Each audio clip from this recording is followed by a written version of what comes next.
જો માના ઓદર માંથી આ દીકરા આપણા જન્મ લેતા ને બધાય, આ તો અત્યારે અમુક આ દીકરા બધા નોકરા થઈને મા બાપ ને મારવા હડિયું કાઢે, વૃદ્ધાશ્રમમાં મેકી આવે.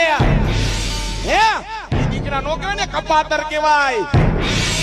હે પણ ઈ સમયની માલિકો, ઈ વખતની માલિકો માની ઓદર માંથી જયારે દીકરા જન્મ લે ત્યારે નવખંડ ધરતીમાં મા બાપના નામ અમર રાખતા.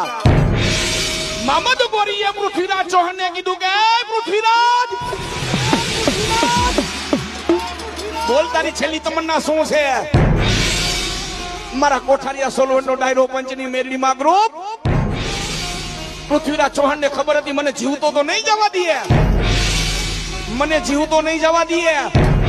અને ત્યારે પૃથ્વીરાજ ચૌહાણે એટલું કીધું, જો તું એમ કહેતો કે તારી છેલ્લી તમન્ના શું છે, તો મારી એક જ તમન્ના છે, મારા બાળ સખા બાપ, મારો બાળ સખા મારો પરમ મિત્ર છે ને, મારા ચંદ બારોટને બોલાવી દે.